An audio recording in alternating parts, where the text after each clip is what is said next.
What's the story, Morning Glory? What is the word, Hummingbird? Well, the word is your boy Juan Dixon is soon going to be in the unemployment line. So, Juan Dixon, the husband of Real Housewives of Potomac castmate Robin Dixon, is no longer the head coach at Coppin State University in Maryland. So he had been the head coach there for 6 seasons. Him and the university have parted ways. It seems like it was a mutual decision.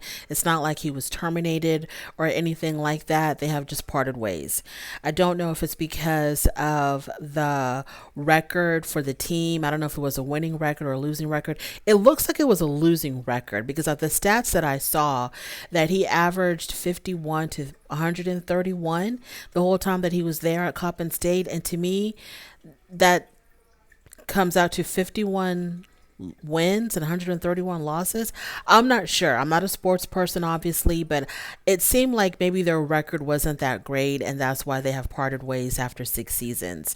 I don't know if it has anything to do with the pending lawsuit against Coppin State and Juan Dixon, because they're both being sued by a former student by the name of Ibn Williams. Now, I did a video about this whole entire lawsuit and what happened, the ins and outs of it, but Ibn Williams was a former student at Coppin State. He met a woman online, or someone who he thought was a woman online, and he began this online romantic relationship with this person.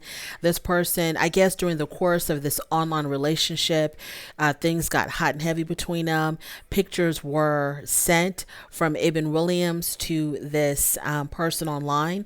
Very, suggestive pictures were sent to this person, and then this person began basically blackmailing him, wanting more and more pictures, because at some point Ibn Williams was no longer sending nude photos of himself to this person, and this person was demanding more. And when Mr. Williams stopped sending photos, this person threatened him and said, if you don't send me more pictures, I am going to expose the ones that I have to the whole entire school, and you're going to lose your scholarship, etc., etc.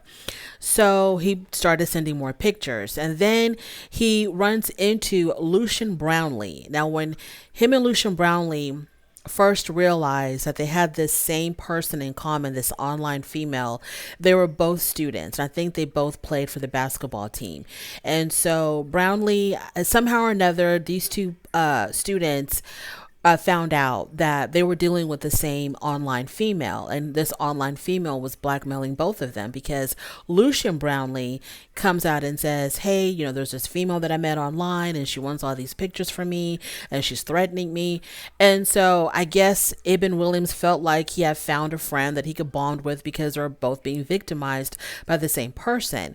So then Lucian Brownlee approaches Mr. Ibn Williams and tells him that this female predator, this online predator now, is wanting them to engage in a certain act together, a certain sexual act. And they want a video of this sent to them, or else they're both going to be exposed. And so they perform this act and they send it to this so-called female online. Well, eventually Mr. Williams finds out that there is no online female girlfriend. This whole time it's been Lucian Brownlee himself. So then he goes to his coach, which at the time was Juan Dixon, and tells Juan Dixon what happened. By this time, though, Mr. Brownlee, I forgot to mention, Mr. Brownlee became assistant coach for this basketball team that Juan Dixon was a head coach of, which Ibn Williams was a player for. So now he's become a coach now. And so Mr. Ibn Williams, the victim, goes to Juan Dixon and says, hey, this assistant coach, when he was a student or when he was a player on the team, we were going through this thing together. Come to find out, he was the one that was actually blackmailing me. And he was demanding all of these pictures from me, threatening me, and forced me to engage in a certain act, which I didn't want to do, but I felt pressured into doing. And Juan Dixon just was basically like, he turned a deaf ear to all of that. He really didn't do anything. He didn't fire the guy. He didn't reprimand the guy, nothing. And so Ibn Williams, the victim, eventually also finds out that before Lucian Brownlee was hired as a coach, Juan Dixon was already aware that he has some type of an issue in the past. I think it was, I don't know if he was diagnosed with some type of mental health issue, but he found there was something about his past, something about his record that I guess under any other circumstances, he would not have been hired to be, to have any kind of a position over other students. But Juan Dixon disregarded this thing that was in his record, which I think it was a mental health issue or something. Juan Dixon, didn't think too much of it and still hired him. And so the victim, Ibn Williams, is alleging in his lawsuit that this person was not qualified to have any kind of position of power over students because of his record. And so the university, Juan Dixon, completely ignored it, and they still hired him. Now he became a victim of this person's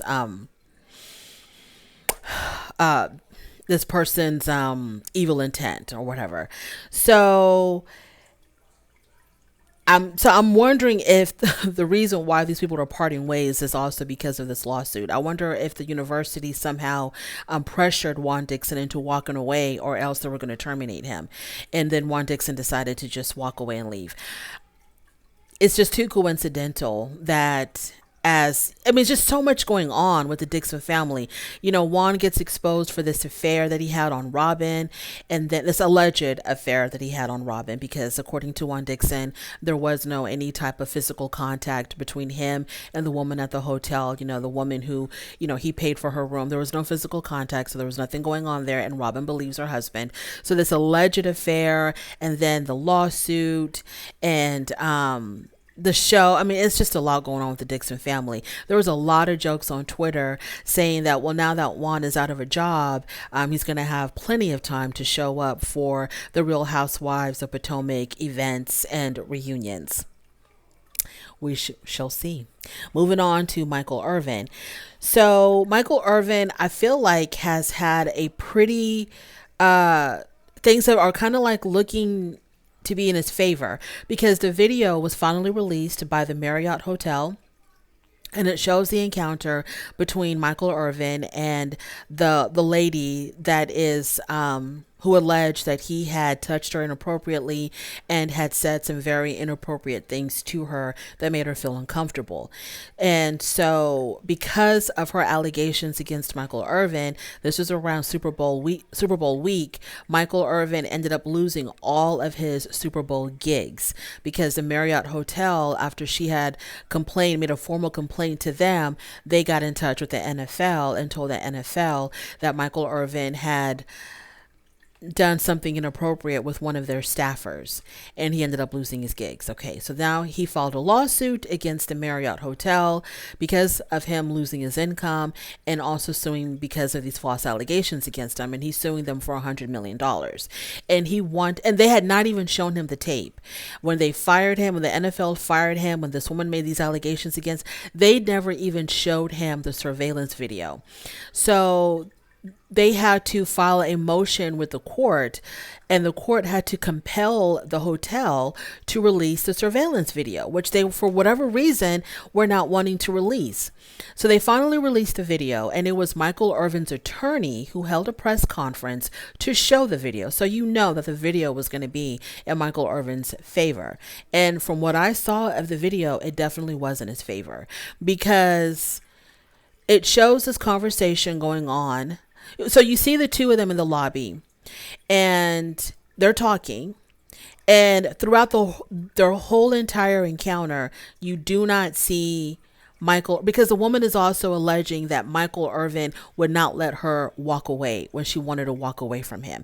She claimed that she was feeling uncomfortable and she wanted to leave, and he was preventing her from walking away. Like he was somehow, physically holding her, or by the things that he was saying, preventing her. I don't know what she meant by he wouldn't let me walk away. He wouldn't let me leave. But there's nothing of the kind on the video. He does touch her arm. While they're conversating, he does touch her arm, her elbow. And it's in a way that people would do when they're having a conversation with someone. And it's kind of like in a way that you want the other person to feel comfortable. The way that he touched her, kind of like maybe, I don't know if he had said something funny or she said something. It was just very casual, placing his hand on her arm or her elbow very casually. And for like a split second, it wasn't lingering on her arm. It wasn't rubbing her arm. He didn't have his arms around her in any kind of way. He wasn't even uncomfortably close to her when they were talking. They were talking at a normal distance from one another, about a couple of feet apart, probably more than that. And they were conversating, and there was nothing in their body language, their movements, that would make you think, oh, that woman is being held against her will, or, oh my God, that man is being so inappropriate with her, from the body movements. Now, there's no sound to the video, so I don't know what they're talking about, because she's also alleging that he said inappropriate things to her, like making sexual advances to her. I'm not even going to repeat what she claims he said. So, unless he said something as far as any kind of physical inappropriateness, I did not see it. I didn't see it. So I'm just flabbergasted that the NFL fired him based on he said, she said stuff. And then I don't even know if the NFL even saw the video, because if the NFL saw the video, what was it in the video that they felt like warranted him to be fired? And so after they're done talking, the lady walks away, and because they're next to a bar. And so the lady walks away and she goes into the bar. And as soon as she goes into the bar, someone approaches her, like another employee who his attorney is alleging is her boss or her manager. So when she goes back into the bar, this manager person approaches her. And according to Michael Irvin's attorney, it's kind of like the manager is reprimanding her, like she did something wrong, like she was in trouble or something. You can from his movements, and like he kind of like pointed at her like this or something like that. And so his attorney is alleging maybe she got in trouble for talking to a customer or talking to a patron, and her boss was reprimanding her.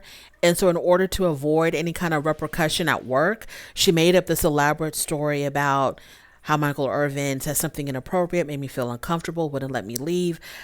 Y'all, I don't know. I have no idea. But then to see Michael Irvin getting emotional at the press conference, because he's like, I didn't do anything wrong, but I was punished and I didn't even do anything wrong. It's kind of sad. It really is kind of sad. I'm trying to be as neutral as possible, because at the same time, if she was victimized, I don't want to accuse her of lying. But then again, if he didn't do anything wrong, why would she say these things? Why would she say that something happened when nothing did happen? Up until now, after everything that I've read and from what I saw of that video, I did not see any inappropriate behavior on Michael Irvin's part. So I don't know what's going on. I don't know how someone can be fired, publicly ridiculed, made to look like a predator.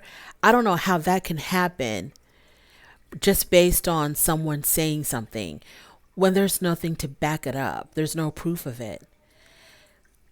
I don't know. And then Michael Irvin also said at the press conference that the Marriott Hotel, they said that, he did these things to our employee. They said they made these allegations after the fact. It was after the fact. I just don't understand what could have happened.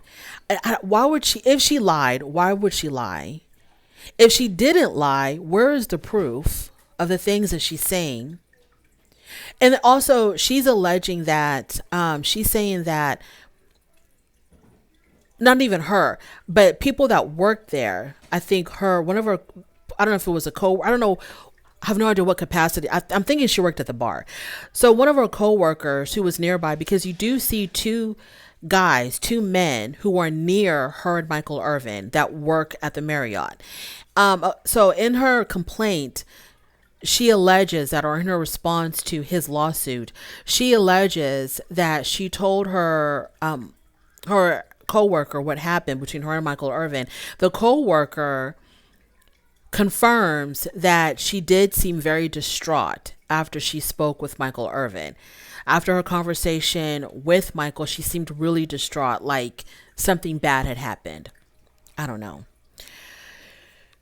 Y'all, I have no idea. I'm just like, this is a mystery.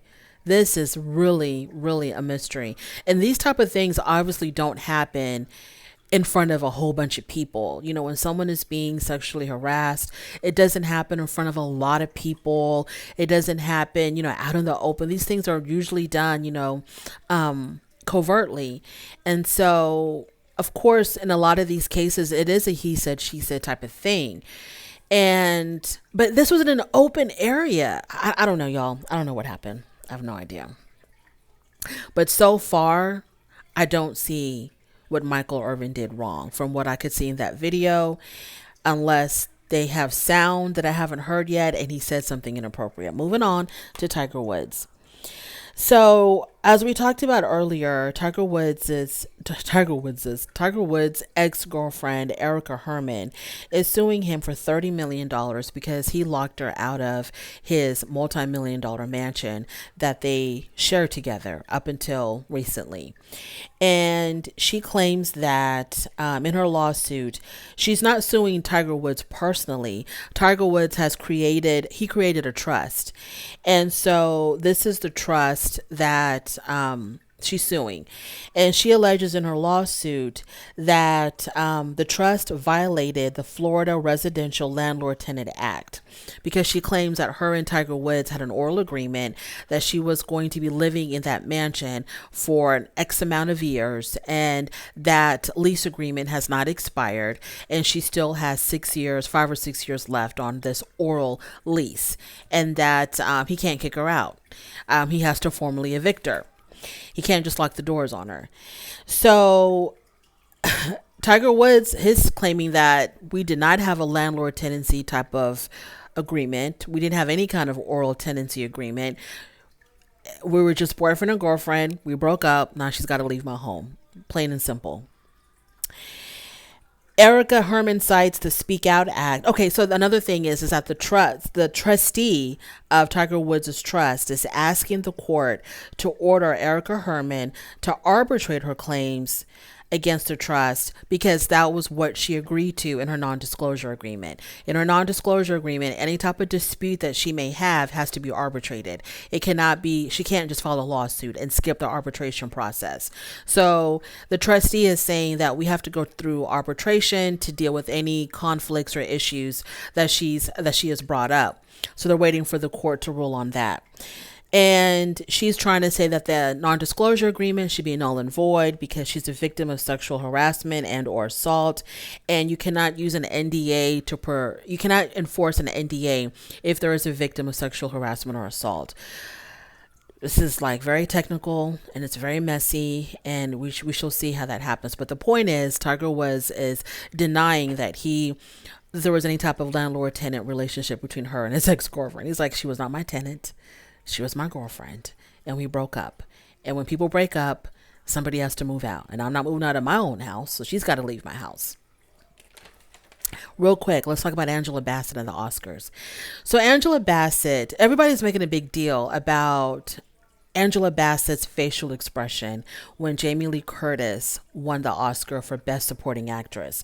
Jamie Lee Curtis was up for her role in Everything Everywhere All at Once, and Angela Bassett was up for her role in Wakanda Forever, Black Panther, Wakanda Forever. And the camera, obviously, it's on all of the nominees, and then when they make the announcement, they'll show the reaction of the other nominees when they announce the winner. And Angela Bassett had a look of disappointment on her face. Now, in my personal opinion, I don't think that Angela Bassett was disappointed that Jamie Lee Curtis won. I mean, her expression stayed the same from the moment that they named the nominees before she even knew that she lost. Her expression stayed the same. It wasn't like she was looking hopeful and excited and then her face just fell when they announced Jamie Lee Curtis's name. It looked like, to me, she was very nervous, maybe very anxious because she has never won an Oscar, and she looked nervous. And then they go through the names. She was looking nervous. they announced the winner, which was Jamie Lee Curtis, and she still had that same expression on her face.